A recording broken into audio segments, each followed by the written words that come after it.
Thank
you.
हे समचरण विटेवरी हे समचरण साजरे विटेवरी पहा भीमातिरी विठ्ठल रूप पुराणाशी वाड श्रुती नेणतीकार देहे साकार झाले कुंडलिका देहे झाले साकार कुंडलिका तेहे समचरण विटेवरी साजिरे विटेवरी पहा भीमातिरी विठ्ठल रूप तुका म्हणे जाते सनकाधिक ध्यात तुका म्हणे जाते सनकाधिक ध्यात ते आमचे कुलदैवत पांडुरंग तेहे समचरण साजिरे विटेवरी पहा भीमातिरी विठ्ठल रूप विठ्ठला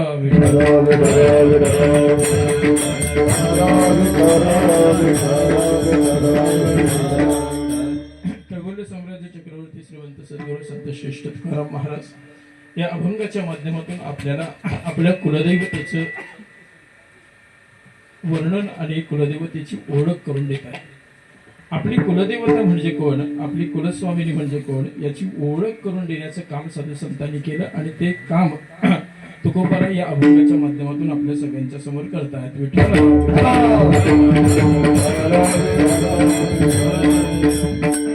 9 ते 11 असं कीर्तन आहे. 10:30 वाजले त्यामुळे मी नमनाकडे वगैरे काही बाबा वळलो नाही. आता तुमच्या मुखातून चाल झाली म्हणजे ते पांडुरंगाला नमनच झालं. वेगळा आधी त्याच्यात माझ्याकडचा वेळ कशाला घालवावा या उद्देशानं नमनाच्या भानगडीत मी पडलो नाही, कारण अर्धाच तास माझ्याकडे उरलेला आहे. दाभेकर भावकीच्या वतीनं कुलदेवतेच्या नवीन टाक ठरवलेले आहेत ना, त्याची प्राणप्रतिष्ठापना, महाअभिषेक, सत्यनारायणाची महापूजा असा गोड कार्यक्रम कालपासून रंगतात. काल सावित्रीच्या पवित्र तीरावर आपल्या कुलदेवतेला अभिषेक करून त्याची यथासांग मिरवणूक इथपर्यंत आली. आजचा दिवसभर प्राणप्रतिष्ठापना आणि सगळा सोहळा रंगला.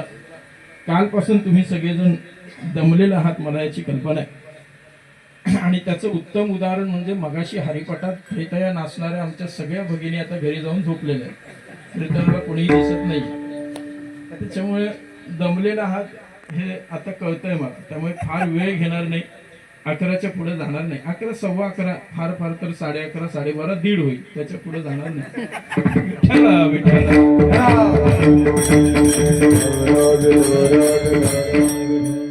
अशी धुरंधर मंडळी आज सगळी साथीला की त्यांच्या चरणावर फक्त नतमस्तक व्हावं आणि आपल्या मनातला श्रद्धाभाव व्यक्त करावा अशी ही सगळी मंडळी आहे. फार काही बोलण्यासारखं नाही. त्यामुळं अभंगाच्या चिंतनाकडे वळण्यापूर्वी तुम्हा सगळ्यांना साष्टांग प्रणिपात करतो. भजनानंदी गुरुवर्य बाबा आहेत आणि आम्ही तुम्ही सगळेच प्रत्येकाचा नामोल्लेख सगळे करावे. बाबा काय आहे, गंमत अशी आहे, आपल्या पोलादपूर तालुक्यावर साधू संतांचा इतका मोठा कृपा आशीर्वाद आहे की मी नेहमी गमतीनं असं सांगतो. पूर्वीचा एक काळ होता की जर कीर्तनकार आला नाही तर कोणाला उभा करायचा हा प्रश्न होता. एक काळ असा तुम्ही सगळ्यांनी पाहिलेला आहे. गावागावामध्ये एक कीर्तनकार, कुठेतरी 4-5 गावांमध्ये मिळून एक कीर्तनकार असायचा, कीर्तनकार नसायचा. त्यामुळे असं होते गंमत की जर कीर्तनकार आला नाही तर कोणाला उभं करायचा हा प्रश्न होता. आता तुमच्यासारख्यांच्या कृपा आशीर्वादाने वेळ अशी आली की कीर्तनकार आला नाही तर कुणाला उभं करायचा हा प्रश्न झाला. एवढी सगळी कृपा आज आपल्या पोलादपूर तालुक्यावर झाले. हे तुम्ही सगळ्या लोकांनी मांडून ठेवलेलं, आमच्यासाठी तयार केलेलं हे खेळाचं मैदान आहे. त्याच्यावर आम्ही खेळतोय, बागडतोय. तुम्हा सगळ्यांच्या चरणी नतमस्तक होतो. फार नामोल्लेख करायला माझ्या हातात वेळ नाही. तुम्हा सगळ्यांच्या चरणावर नतमस्तक होतो. ऐकणाऱ्या तुम्हा सगळ्यांना साष्टांग दंडवत करतो आणि आजच्या सेवेला घेतलेल्या अभंगाच्या माध्यमातून थोडंसं चिंतन करण्याचा आपण प्रयत्न करूया. विठ्ठल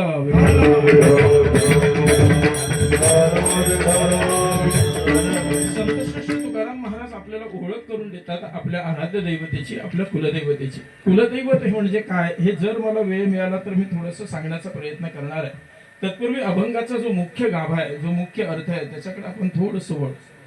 संतश्रेष्ठ तुकाराम महाराज आपल्याला ओळख करून देतात देवाची, ओळख करून देतात आपल्या आद्य ईश्वराची, आपल्या आराध्य दैवतेची. आपल्याला आपल्या आराध्य दैवतेची ओळख असणं जास्त महत्वाचं. आणि त्याहीपेक्षा अगोदर आतापर्यंतच्या सगळ्या संतांनी सांगितलेला एक सगळ्यात महत्वाचा उपाय म्हणजे आपल्या प्रत्येकाला जर या भवसागरातून तरुण जायचं असेल तर सरते शेवटी आपल्याला देवाला शरण जावं लागेल.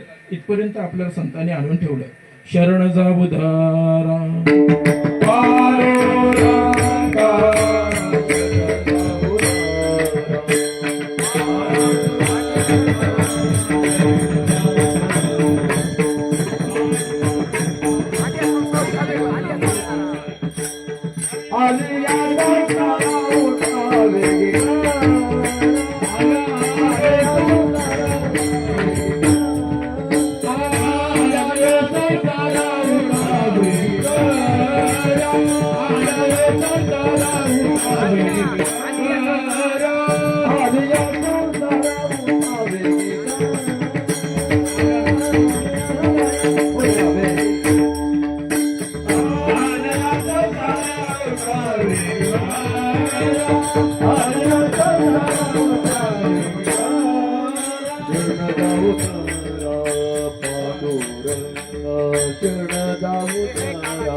शरण जाऊदारा पांडुरंगा देह हे काळाचे धन कुबेराचे येथ मनुष्याचे काय आहे.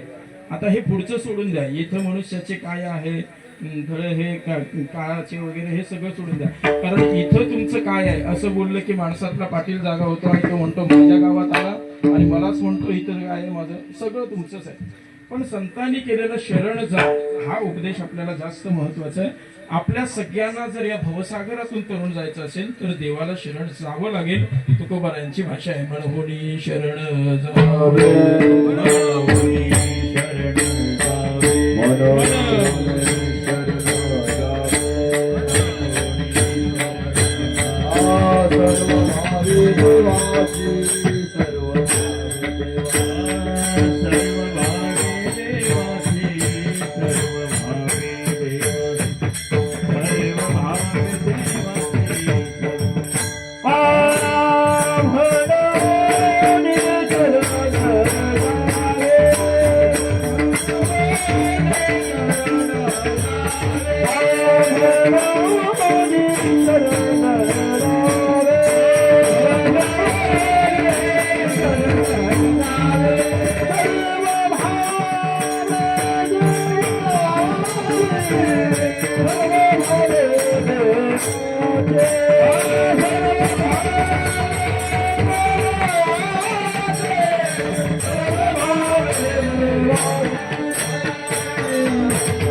शरण जावे, सर्व भावी देवाची, सर्व उतरेल पार भव दुस्तर नदीचे. जर आपल्याला या भवसागरातून तरुण जायचं असेल तर देवाला शरण जावं लागेल. पण ज्या देवाला शरण जायचं तो देव नेमका कसा आहे, त्या देवाचं स्वरूप काय आहे, याच्या संबंधानं आपल्या सगळ्यांना त्या देवाची ओळख करून देण्याचं काम संतांनी केलं. संतांनी आपल्याला देव भेटवून दिला असं उदाहरण तुम्हाला क्वचित पाहायला मिळेल किंवा ऐकायला मिळेल. पुराण तुम्ही वाचलं, काही ग्रंथ वाचलेत तर त्या सगळ्यातून तुम्हाला देवाची भेट संतांनी करून दिली हे फारसं तुमच्या कुठे वाचण्यात येणार नाही. कारण देवाची भेट करून देणं हे संतांचं कामच नाहीये. संतांचं काम काय आहे तर देवाची ओळख करून देणं. तुकोबारांची आणखीन एक भाषा सांगू का? तुम्ही सगळेच जण म्हणणार आहेत म्हणून प्रमाण देत जातोय, दुसरं काही नाही. कुळीची हे कुळ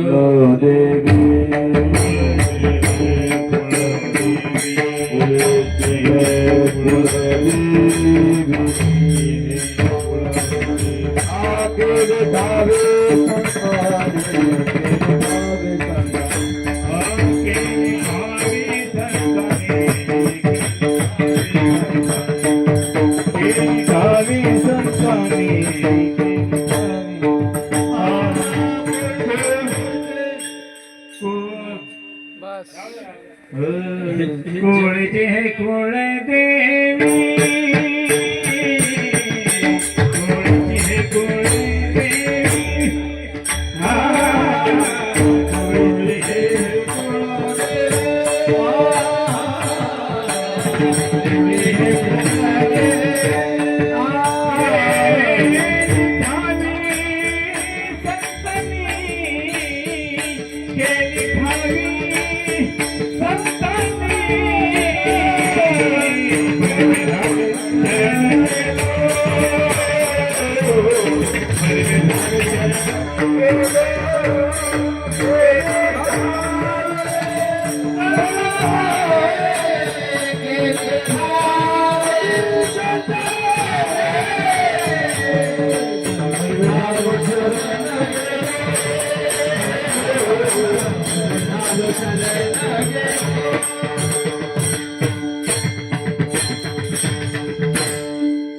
जास्त कलाकार असल्याचा दुष्परिणाम. त्यामुळे एक दोघे जण असले तर बरं पडेल. पण आता काय, आज अनिल दादांनी सगळ्यांना जमवलंय तर सगळ्यांना मिळावं म्हणून मी जरा प्रमाण सोडत चाललो. पण पहिले तुम करत कीर्तन करतची गाडी सुटू देऊ नका, एवढंच करा. विठ्ठला विठ्ठला.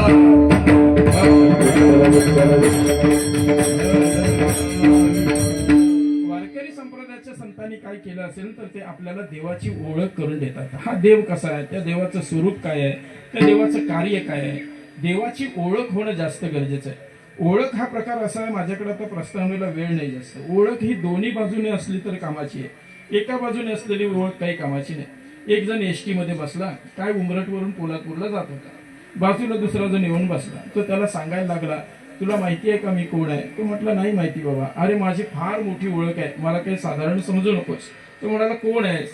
तुला काय माहिती आहे म्हणे माझी कोणाकोणाशी ओळख आहे? तुला माहिती आहे का मी कोण आहे? तो म्हणाला कोण आहे सांग तरी.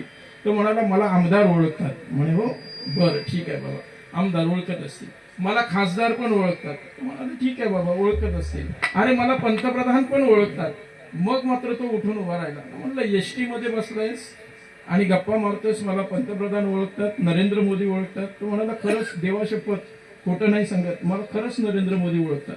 तो बोलला खोटं बोलू नकोस, आईची शपथ घे. त्याने आईची शपथ घेऊन सांगितलं मला नरेंद्र मोदी ओळखतात. फक्त तो म्हणाला गंमत इतकीच आहे, नरेंद्र मोदींना मी ओळखतो, मला नरेंद्र मोदी ओळखत नाही. काय अर्थ आहे का त्या ओळखीला? आपण ज्याला ओळखतो तोही जर आपल्याला ओळखत असेल तर त्या ओळखीला जास्त किंमत आहे. आपण सगळेच जण देवाला ओळखतो, पण देव आपल्याला ओळखायला लागला की समजावं आपण संत पदावर पोहोचलो. आणि जोपर्यंत संत पदावर पोहोचत नाही तोपर्यंत आपली आणि देवाची ओळख होत नाही. ती ओळख पटवून देण्याचं काम साधू संत करत असतात.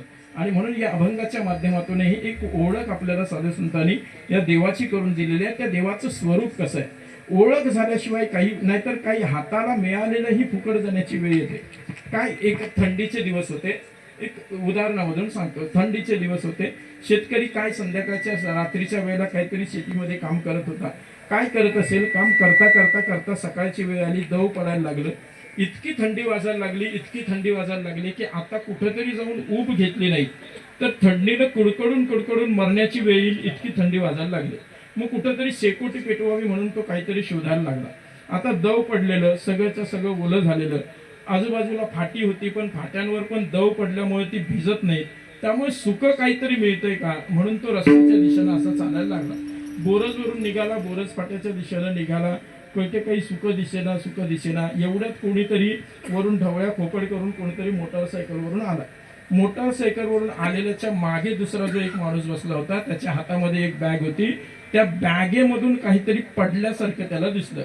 जवळपास गेला, काय आहे म्हणून बघावं म्हणून उचलून बघितलं तर त्या 2000च्या नोटा होत्या, रंगीबेरंगी 2000च्या नोटा. आता हा बिचारा बोरस गावातून कधीच बाहेर नाही पडलेला, याला 2000ची नोट कशी दिसते माहित नाही, 2000च्या नोटीशी याची ओळख नाही. याला फक्त एवढंच माहिती की आता मला शेकोटी करायची आहे आणि देवाचे माझ्यावर काय अनंत उपकार झाले की मला सुक्या करकरीत कोऱ्या कोऱ्या कागदांची गट्टी माझ्यासमोर देवानं आणून दिली. त्याने ती तशीच्या तशी आणली, आपल्या शेतामध्ये आला, 2000च्या नोटा एकमेकांवर रचल्या आणि त्याला आग पेटी लावून त्याची शेकोटी करायला घेतली. तुम्हाला वाईट वाटण्याचं कारण नाही, पैसा दुसऱ्याचा जळला तरी वाईट वाटतं, मान्य आहे. पण त्याने 2000च्या नोटा जाळल्या, कारण काय? 2000च्या नोटांची आणि त्याची ओळख नाही, एवढंच एक कारण. आपण अख्खच्या अख्खं आपलं माणूस पण मनुष्य जन्म जाळून टाकतोय, कारण काय? आपल्याला मनुष्य जन्माची किंमत माहित नाही म्हणून. मग ह्या मनुष्य जन्माची किंमत जाणून आपल्याला माहिती करून देण्याचं काम आणि ह्या मनुष्य जन्माचं सार्थक असणारं आपलं एक विशिष्ट प्रकारचं ध्येय आपल्याला समजावून देण्याचं काम संतांनी केलं. आणि तेच काम तुकोबाराय या अभंगाच्या माध्यमातून करतात. अभंगाच्या पहिल्याच्या आनंद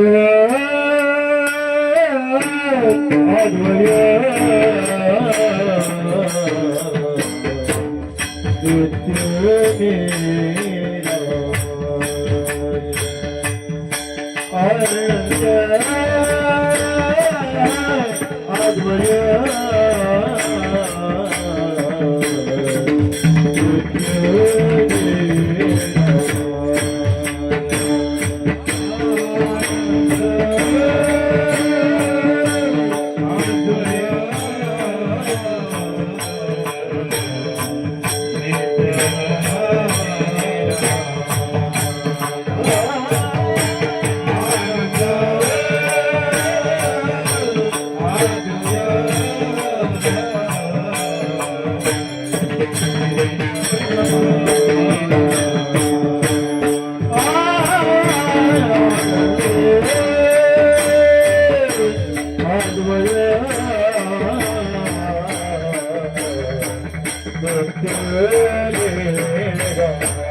देवाची ओळख करून देण्याचे जे वेगवेगळे प्रकार आहेत त्याच्यामध्ये देवाची ओळख स्वरूपत्व अवच्छेदकाने करून देता येते, देवाची ओळख आपल्याला कार्यत्व अवच्छेदकानेही करून देता येते. आणि त्या पद्धतीने आपल्याला वेगवेगळ्या पद्धतीने साधू संतांनी देवाची ओळख करून दिलेली आहे. देव कसा दिसतो हे सांगतानाही आपल्याला त्यांची भाषा, तुकोबारांची भाषा आपल्याला सुंदर ते ध्यान उभे विटेवरी करकटेवरी ठेवून या तुळशीहार गळा काशी पितांबर आवडे निरंतर ह्याची ध्यान, हे त्याचं स्वरूपत्व अवच्छेदकानं झालेली ओळख आहे. किंवा रूप पाहता लोचने सुख झाले हो साजने, हे सगळे जे आपण नेहमी अभंग म्हणतो हे सगळेच्या सगळे अभंग आपल्याला देवाची स्वरूपत्व अवच्छेदकानं ओळख करून देतात. आणि असंच देवाची वेगवेगळ्या पद्धतीनं ओळख करून देण्याची पद्धत आहे. त्याच्यापैकी एक स्वरूपत्व अवच्छेदकानं ओळख आहे आणि एक कार्यत्व अवच्छेदकाने त्याची ओळख करून देण्याची पद्धत आहे. विठ्ठल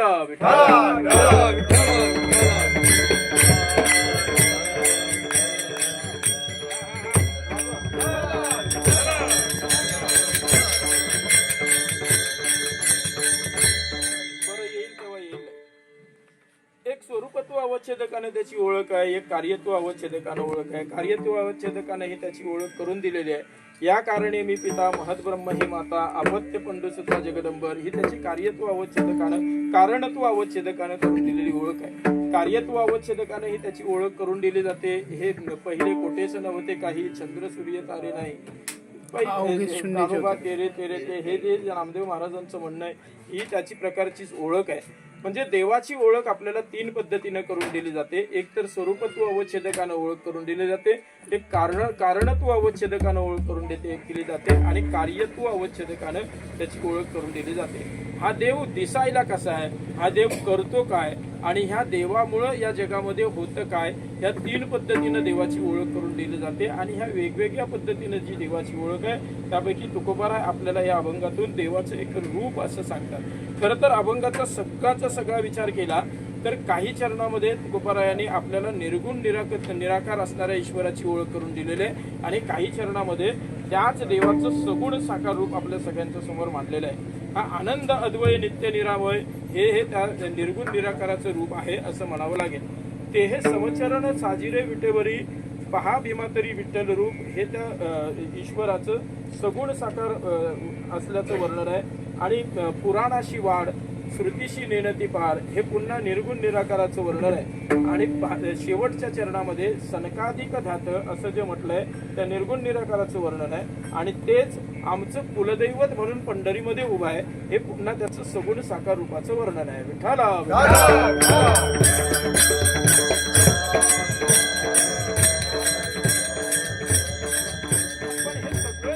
वर्णन करून देत असताना तुकोबारायांची एक थोडीशी वेगळी हातोटी आहे, तेवढी मी तुमच्या समोर मांडतो. आणि मला थोडासा वेगळा विषय मांडायचा आहे, तो विषय तुमच्या समोर मांडेल. फार अभंगामध्ये घुसण्या इतपत माझ्या हातात वेळ नाही, अभंगावर चर्चा करण्या इतपत फार मोठा विस्तीर्ण विषय आहे, पण तो काही आपल्याला आजच्या वेळेच्या चौकटीमध्ये बसेल असा तो विषय नाही. त्याच्यामुळे एक थोडस त्याची एक वेगळी बाजू अशी आहे की हे सगळंच्या सगळं तुकोबाराय त्याचे वर्णन करून देतात. तो देव कसा आहे, तो आनंदमय आहे, तो अद्वय आहे, तो नित्य आहे, तो निरामय आहे, हे सगळंच्या सगळं सांगत असताना तुकोबाराय त्याची त्याच पहिल्या चरणाच्या उत्तरार्धात एक वेगळी ओळख आपल्या सगळ्यांच्या समोर आणतात. जे का निजध्येय योगी यांचं, योगी त्याच्या मागे लागतात त्या ईश्वराची ओळख तुकोबाराय आपल्याला करून देतात. हे का करून देत असावेत त्याचा एक संदर्भ माझ्या बुद्धीनं लागतो, तेवढंच मी सांगतो. वारकरी संप्रदाय हा परंपरा मानणारा संप्रदाय असं आपल्याला मान्य करावं लागेल. जे परंपरेनं चालत आलंय तेच वारकरी संप्रदायाला मान्य आहे.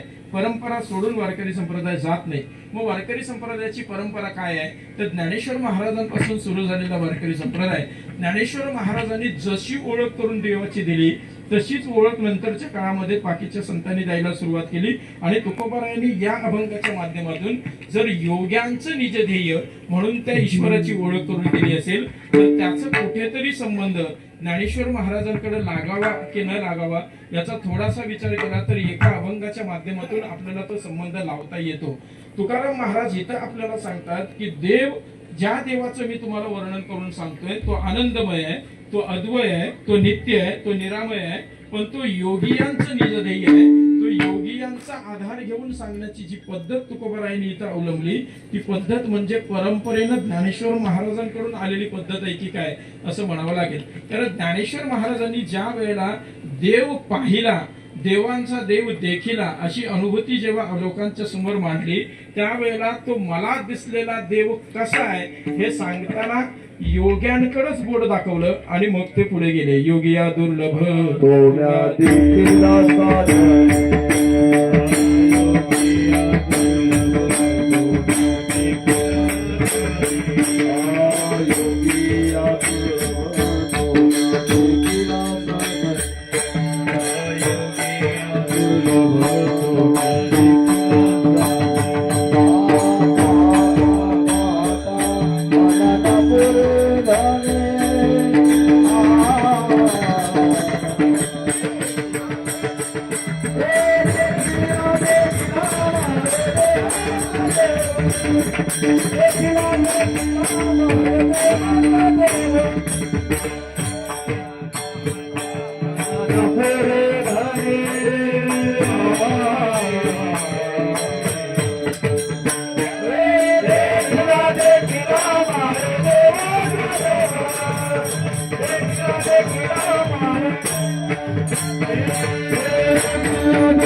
ज्ञानेश्वर महाराजांनी लोकांच्या समोर मांडली. त्यावेळेला मी देखीला देखीला देवांचा देव असं म्हणताना आधार कुणाचा घेतला? योग्यांचाच घेतला की नाही? योगिया दुर्लभ तोम्या देखीला साजने असं ज्या वेळेला ज्ञानोबाराय सांगत असतील ते का सांगत असतील? तेच कारण कदाचित तुकोबारायांना इथेही अपेक्षित असावं. देवाची ओळख करून द्यायची झाली तर सर्वसामान्य माणसांना जे माहिती आहे त्याचाच आधार घेऊन त्याची माहिती त्याची ओळख करून द्यावी लागेल की नाही? मी परवा उमरटमध्ये हाच विषय मांडला, आता पुन्हा तोच मांडून कीर्तनकार बुवा तेच बोलतो. हे पाप माझ्या माथेवर मला मारून घ्यायचं नाहीये, फक्त त्याचा उल्लेख करून जातो की जे आपल्याला माहिती आहे त्याचाच आधार घेऊन आपल्याला ओळख करून द्यावी लागेल. मग लोकांना काय माहिती आहे? लोकांना देव माहिती नाही, लोकांना योगी माहिती आहे. योगी काय काय करतो हे सगळ्याच्या सगळं लोकांना माहिती आहे. अरे देवाच्या पेक्षा मोठा प्रताप योग्यांचा वाटतो.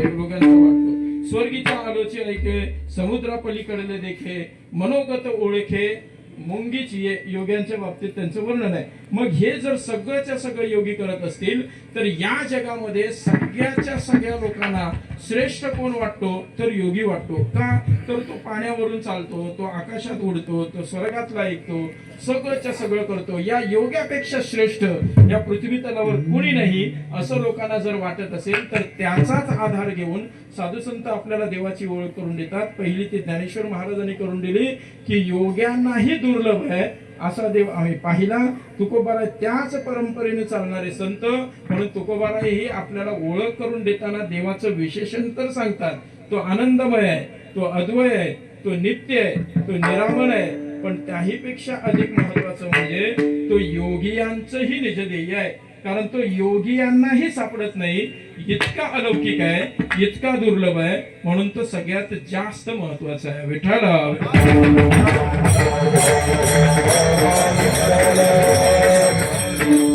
पण जो योगियांनाही सापडत नाही तो वारकरी संप्रदायानं अत्यंत हुशारीनं आपल्या सगळ्यांपर्यंत आणून ठेवला आणि तो पंढरपुरात उभा आहे. समचरण करून उभा आहे अभंगाच्या दुसऱ्या चरणात. हे समाचार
काय मला कल्पना आहे, ऐकणारे तुम्ही सगळेजण मातब्बर आहात. अभंगाचा इतका धावता अर्थ खर तर बोलायला नाही पाहिजे, कारण पहिल्या चरणामध्ये देव आनंदमय कसा आहे, अद्वय कसा आहे, नित्य कसा आहे, निरामय कसा आहे, हे सगळ्याचं सगळं सांगितलं पाहिजे. बाबा मला कळतंय, पण आता काय करू, माझ्या हातात तेवढा वेळच तुम्ही ठेवला नाही, तर मी तरी काय आणि किती सांगू. असं अभंगाला बगल देऊन पुढे जाणं योग्य नाही, मला कळतंय. कारण ऐकणारी इतकी धुरंधर मंडळी आहे. समोर राघोबाबा बसलेले आहेत, उभे असणारे तर जवळजवळ सगळेच कीर्तनकार आहेत. त्याच्यामुळे तुम्ही हा आरोप माझ्यावर लावू शकाल की अभंगाच्या मुख्य अर्थाला बगल देऊन बुवा पुढे सरकला, पण माझ्या हातात वेळ नाही, त्यामुळे मला तिकडे जाता येत नाही. कारण देवाचं आनंद रूप सांगायचं झालं तर त्याच्यामध्ये किमान 15-20 मिनिटं जातील. देवाचं अद्वय रूप सांगायचं झालं तर त्याच्यामध्ये किमान 20-25 मिनिटं जातील. देवाचं नित्य स्मरण सांगायचं झालं तर त्याच्यात वेळ जाईल.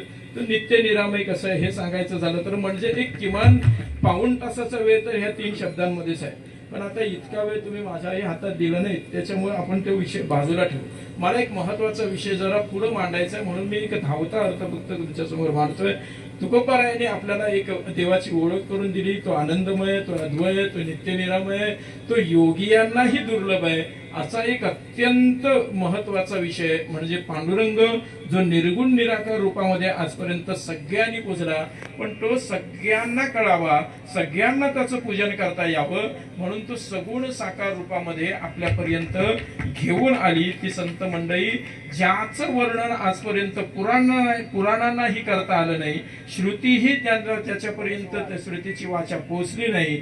श्रुती नेती नेती नेती म्हणून दमली, पण श्रुतीलाही तो कसा आहे सांगता आलं नाही. असं निर्गुण निराकाराचं खूप मोठं रूप आपल्या समोर पुंडलिकानं अगदी सहज आणून उभं केलं. अभंगाच्या 3ऱ्या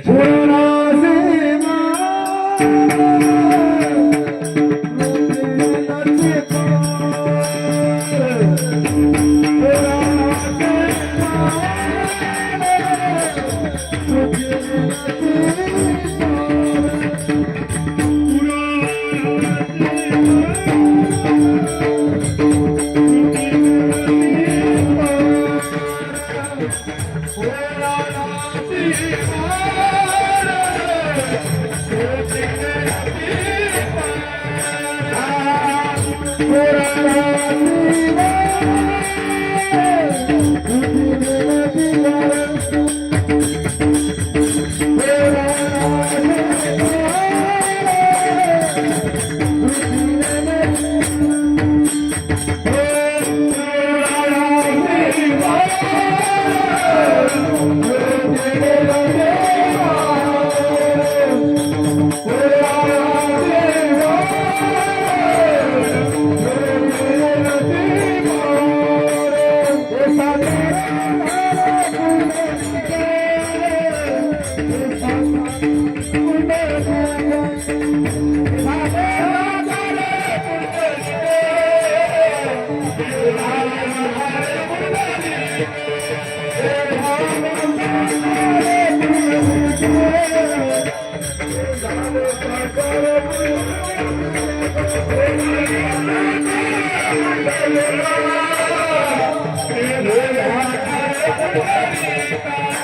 पुंडलिकाने आपल्याकरता ते निर्गुण निराकार असणारं ईश्वर तत्व विठ्ठलाच्या रूपानं सगळ्यांच्या समोर आणून खुलं केलं.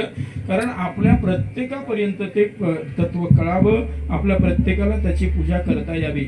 आतापर्यंत श्रुतीलाही त्याचं वर्णन करता आलं नाही, आतापर्यंत पुराणालाही जो कळला नाही, अशाला पुंडलिकानं आपल्या सगळ्यांच्या समोर आणून ठेवला आणि त्याची ओळख आपल्याला साधू संतांनी करून दिली. त्यातलं एक अत्यंत महत्वाची ओळख तुकोबाराय आपल्याला सांगतात, ज्याच्यावर मला जरा जास्त विषयानं बोलायचं ते म्हणजे अभंगाचं शेवट. तुका म्हणे जागे अनकादी कळान,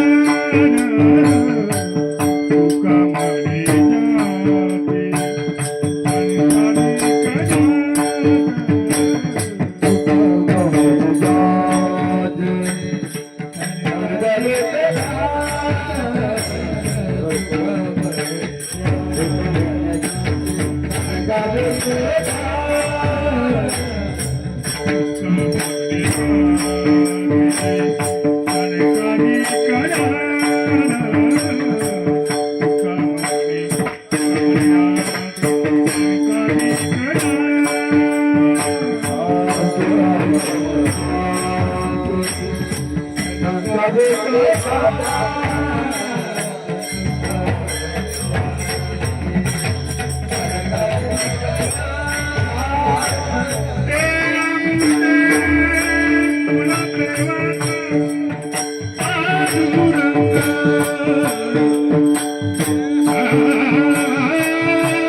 आमचे कुलदैवत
अजून एक 10-15 मिनिटं चालतील ना?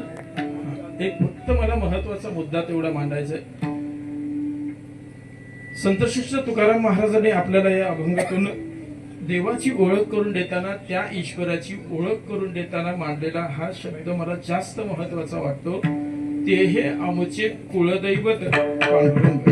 आज आपण सगळेजण कुलदैवतेची पूजा करतो. कुलदैवत म्हणजे काय, हा एक स्वतंत्र विषय आहे, तो अभ्यासाचा विषय आहे. आता मला तिकडं माझ्यापेक्षा ते जास्त तुम्हाला माहिती आहे म्हणून मला ते कीर्तनातून बोलायचं नाही. कुलदैवत म्हणजे काय, ते काय काय कुलदैवतेची नावं असतात, ते काय तीही वेगवेगळी नावं असतात. पण आपल्या सगळ्यांचं मिळून कुलदैवत एक पंढरपूरचा पांडुरंग आहे. ही संतांची भाषा आपल्याला वारंवार ऐकायला मिळते. जगद्गुरु तुकाराम महाराजांनी या अभंगातून ही भाषा वापरली. नाथ महाराजही हीच भाषा आपल्याला वापरतात. नाथ महाराजांचं एक खूप गोड सुंदर अभंग आहे, आपल्या सगळ्यांच्या पाठातला अभंग आहे तो. विठ्ठला वाचून अनेकांचे ध्यान, नाही आम चिंतन दुजी यांचे. विठ्ठल आमचे कुळीचे दैवत, कुळधर्म समस्त विठ्ठल दैवत. खूप गोड प्रमाण आहे. विठ्ठल आमचे कुळीचे दैवत, आमचं कुळधर्म समस्त विठ्ठल देव. त्याच्यापेक्षा आम्हाला दुसरं काही नाही. तुकोबारायांची भाषा आहे, विठ्ठल कुळीचे दैवत.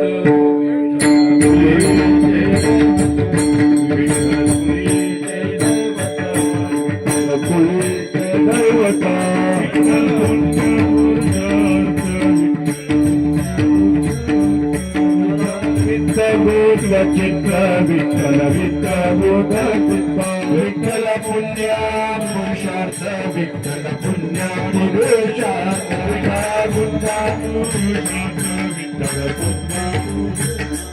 आवडे आवडे मात विठ्ठला विठ्ठल कुळीचे दैवत, विठ्ठल कुळीचे दैवत, विठ्ठल कुळीचे दैवत, विठ्ठल कुळीचे दैवत, विठ्ठल कुळीचे दैवत, कुळीचे दैवत, विठ्ठल कुळीचे.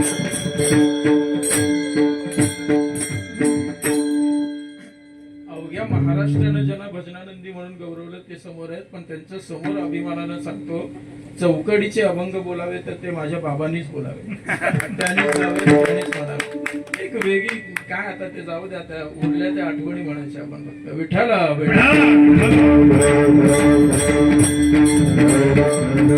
विठ्ठल कुळीचे दैवत, आमचा कुलधर्म समजत विठ्ठल देव. विठ्ठला वाचूने नेनो क्रियाकर्म. अनेक अनेक अनेक आपल्याला या पद्धतीचे प्रमाण मिळते. ही सगळीच्या सगळी प्रमाण काय आहेत, मला या त्याच्यावर थोडासा प्रकाश टाकायचा. माझ्या हातात वेळ नाही, पुढच्या 5 मिनिटांमध्ये फक्त हा प्रकाश टाकतो. लक्षात घ्या, आपल्या सगळ्यांच्या उद्धाराकरता देव ही संकल्पना आपल्या धर्मानं मांडली. ही देव संकल्पना कशी राबवली जाते ही आपल्या धर्मानं सांगितलं. या देवाचा कोणी या ईश्वर म्हणजे काय तर या जगाचा कोणीतरी निर्माता आहे, कोणीतरी पालन पोषण करताय आणि कोणीतरी संवारक आहे, म्हणजे देव ही संकल्पना आहे. खरं तर ईश्वर ही एकच शक्ती, देव ही एकच शक्ती, पण ती ज्या ज्या कार्यामध्ये लागली त्या त्या कार्यानुरूप त्याला नाव प्राप्त झालं. ईश्वर ही शक्ती जर या ईश्वर ही शक्ती या संपूर्ण निसर्गाच्या निर्मिती करता लागली तर त्याला ब्रह्म म्हणा. अगा सृष्टीची ज्यावेळी पुरुषोत्तमा तया नाव म्हणती ब्रह्मा. ज्ञानेश्वर महाराजांची भाषा. म्हणजे सृष्टीच्या वेळेला सृष्टीची निर्मिती करताना जर ते ईश्वर तत्व कार्याला लागत असेल तर त्या कार्याला ब्रह्म असं म्हटलं गेलं.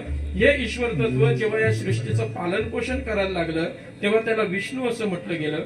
आणि हेच ईश्वर तत्व जेव्हा या सृष्टीच्या संवारकाच्या रूपाने आपल्या सगळ्यांच्या समोर आलं तेव्हा त्याला महेश असं म्हटलं गेलं. ब्रह्मा, विष्णू आणि महेश या 3 रूपामध्ये ईश्वर तत्व, देव तत्व साधू संतांनी आपल्या सगळ्यांच्या समोर आणलं. पण ब्रह्मा हे तत्वही वेगळं नाही, विष्णू हे तत्वही वेगळं नाही आणि महेश हे तत्वही वेगळं नाही. आता याचं प्रमाण द्यायचं झालं तर तुकोबारायांनी आपल्याला जीव अगदी ओरडून डोकं फोडून सांगितले की बाबा देवादेवांमध्ये फरक करू नका. हरिहरा भेद नाही नका करू. पण सांगून ऐकतील ती लोक कसली. तुकोबारायांनी सांगितलं वाद करू नका की लोकांना जास्त चेव येतो, ते मोठमोठ्यानं वाद करायला लागतात. मग उभा गंध, आडवा गंध याच्यावर अजूनही हायकोर्टामध्ये सगळंच्या सगळं चालू आहे. हे सगळंच्या सगळं कशामुळे चालू आहे? एकाच गोष्टीमुळे चालू आहे, ते म्हणजे देवाच्या मूळ स्वरूपाला विसरून देवाच्या रूपामध्ये आपण सगळेजण अडकून पडलो. ही अडचण झाली.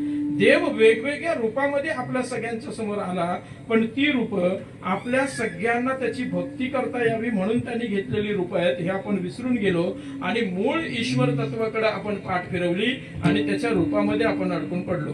गंमत अशी झाली, साधू संतांना हे सगळंच्या सगळं माहिती होतं म्हणून वारकरी संप्रदायाच्या सगळ्या संतांनी कुलदेवतेचं वर्णन कुठेही केलं नाही. लक्षात घ्या, हे सगळेच्या सगळे जे संत झाले ना, या सगळ्या संतांना काय त्यांची कुलदेवता माहिती नसेल असं तुम्हाला वाटतं काय? ज्ञानोबारायांना त्यांची कुलदेवता माहिती नसेल काय? तुकोबारायांना त्यांची कुलदेवता माहिती नसेल काय? नाथबाबांना त्यांची कुलदेवता माहिती नसेल का? अरे माहिती नसण्याचा प्रश्नच नाही. आज जगभरामध्ये सगळीकडे बोंब चालू आहे की जातपात विसरून, जात धर्म विसरून पुढे चला. पण वारकरी संप्रदायानं कधीही जात सोडा असा कुणालाही उपदेश केलेला नाही बरं का. जातीच्या अभिमानासहित संत बनवणारा संप्रदाय म्हणजे वारकरी संप्रदाय. म्हणून तुम्ही वारकरी संप्रदायाच्या प्रत्येक संतांचे अभंग नीट तपासून पहा. नरहरी, सोनार आहे की नाही, जातीचा अभिमान आहे की नाही. तुका, वाणी, नामा, शिंपी, गोरा, कुंभार आहे ना. जात नावाच्या मागे जात लावली की नाही.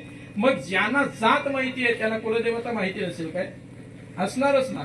मग स्वतःच्या कुलदेवतेचं कुठल्याच संतांनी वर्णन केलेलं नाही. का केलेलं नाही?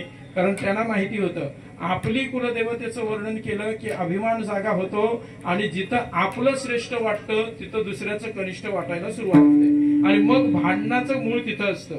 आपलं श्रेष्ठ ठरलं की दुसऱ्याचं कनिष्ठ झालं की मग भांडणाचं मूळ आलं. मग भावकीचा, एका भावकीच्या कुलदेवताची पूजा मोठ्या झाली की दुसऱ्या भावतीला चेवा आल्याशिवाय राहणार.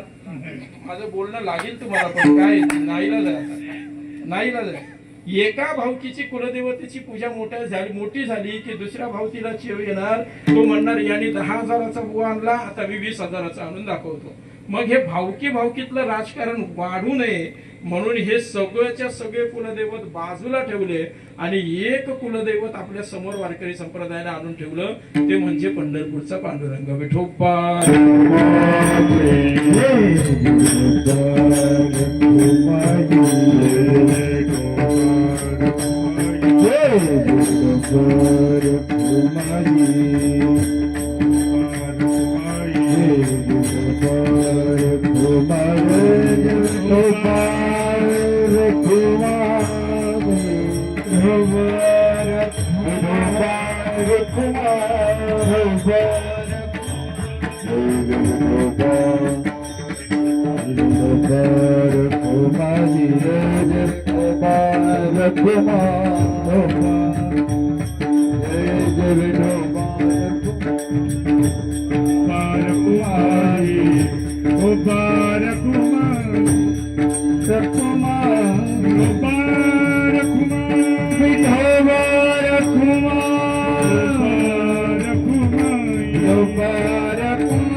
हे सगळं हार घालणं, फुलं उधळणं हे देहाभिमान वाढवण्याचं लक्षण आहे. ते कीर्तनकाराला उगाच आठवलं असं वाटायला लागतं की मी आता कोणतरी मोठा झालो. मी राघोबा बऱ्याच वेळेला म्हणलेलं आहे, हे आता इतकं वेगळ्या दिशेला चाललंय की भावकीचा कीर्तनकार असलं की सगळी भावकी हार घेऊन येणार. होतं हल्ली, तुम्हाला तुमच्या लक्षात आलंय की नाही मला माहित नाही, हे सगळं चाललंय. भावकीचा कीर्तनकार असलं की सगळी भावकी गाडी करून जाणार, सगळे भावकी हार घालून येणार. अरे पण तो काय बोलतोय याचा तरी विचार करा का नाही. नुसतं त्याचा देहाभिमान वाढवून वाढवून वाढवून त्याला नरकात घालवण्यापेक्षा त्याला चांगल्या दोन गोष्टी घालून चांगला कीर्तनकार बनवा. हे की नाही. जाऊ द्या, तुमचं प्रेम मान्य आहे अनिल दादा, तुम्हाला नाही बोलत आहे मी, पण हे बाबांनाही आवडायचं नाही. ठीक आहे, आता तुमचं प्रेम आहे, तुम्ही इतक्या सगळ्यांनी प्रेमाने बोलवलं, तुमच्या प्रेमाचा स्वीकार करतो. विठ्ठल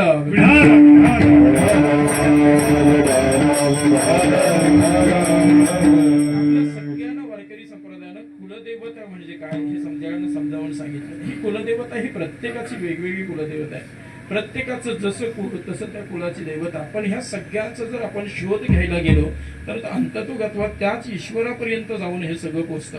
म्हणून पूजेला बसताना आपल्याला आपण पूजा करत असताना जेव्हा भटजी आपल्या हाताने पूजा करून घेत असतो त्यावेळेला आपल्याला एक प्रश्न विचारतो, तुमचं गोत्र काय विचारतो की नाही. गोत्र काय, मग हे गोत्र म्हणजे काय, तर जे काही आद्य ऋषी आहेत तिथपर्यंत आपण जाऊन थांबतो. पण ह्या आद्य ऋषींच्याही पोरीकडे जाण्याचा प्रयत्न जर आपण केला तर तो ब्रह्मदेवापर्यंत जातो. आणि ब्रह्मदेव म्हणजे या सृष्टीचा निर्माता म्हणजेच निर्गुण निराकार ईश्वर तत्वापर्यंत म्हणजेच देवापर्यंत जातो असं आपल्याला म्हणावं लागेल. म्हणजे आपलं गोत्रही देव, आपलं कुलदेवताही देव, आणि तोच देव म्हणजे पंढरपूरचा पांडुरंग आहे. आपापल्या कुळाचा अभिमान बाळगणं ही जरी जगातली सर्वश्रेष्ठ भावना असली तरी आपल्या कुळाचा अभिमान बाळगून दुसऱ्याच्या कुळाला कनिष्ठ समजणं यासारखं जगात दुसरं पाप नाही, हे आपण लक्षात ठेवलं पाहिजे. आणि ज्या वेळेला आपण आपल्या कुळाचा अभिमान बाळगतो, आपल्या कुलदेवतेची पूजा करतो, त्यावेळेला नकळत आपल्याकडून दुसऱ्याच्या कुलदेवतेचा अपमान किंवा दुसऱ्याच्या कुळाचा थोडासा अपमान होण्याची शक्यता असते. नाही असं म्हणता येत नाही.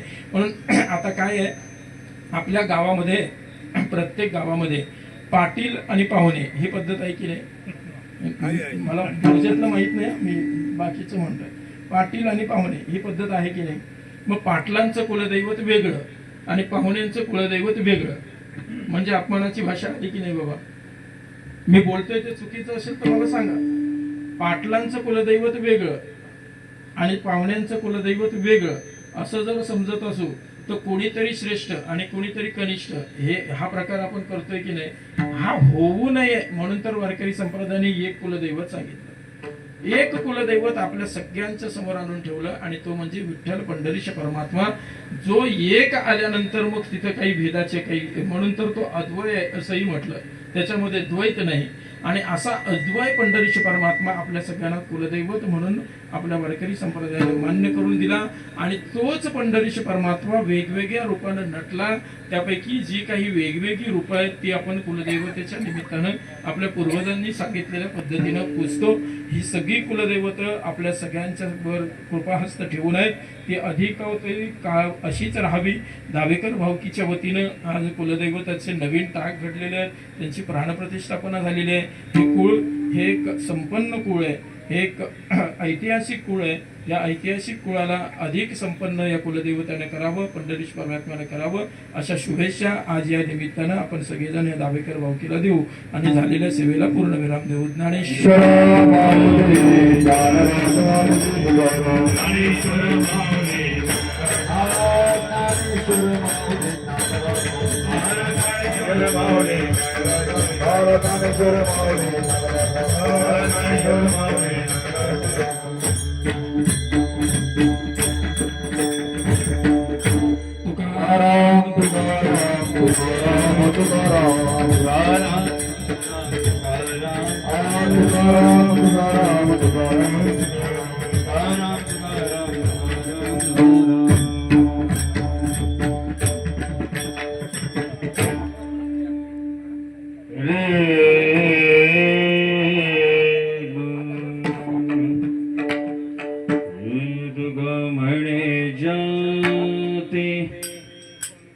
संकदिक ध्यान संकदिक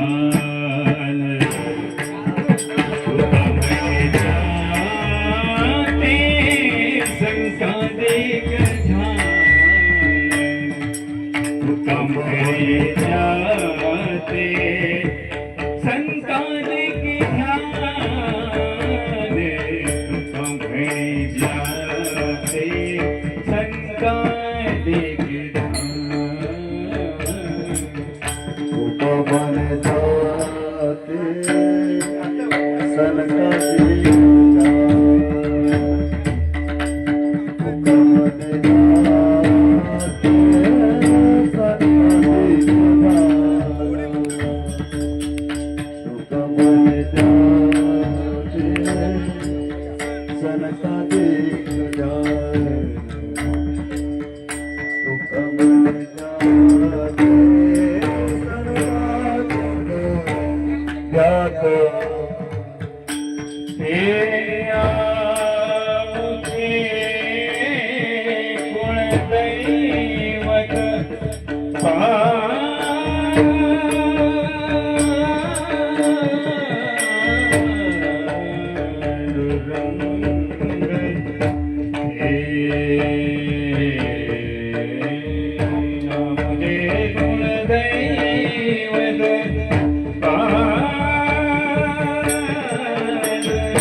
Ah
समर्पित करतो. भजनानंदी गुरुवर्य बाबा समोर उपस्थित आहेत, त्यांच्या चरणावर मृदंग महर्षी गुरुवर्य सुमित भाऊ गुरुजी त्यांच्या चरणावर. आता ही दोन नावं का घेतली तर हत्ती के पैर में सबके पैर, त्याच्यामुळे गुरुवर्य बाबांचं नाव आलं म्हणजे सगळ्या गायक मंडळींचं नाव आलं आणि गुरुजींचं नाव आलं म्हणजे सगळ्या वादक मंडळींचं नाव आलं. हा शॉर्टकट आपल्याला कुठेतरी सारावं लागेल. तुम्हाला सगळ्यांच्या जर्नी नतमस्तक होतो. सेवेला पूर्ण करा. जय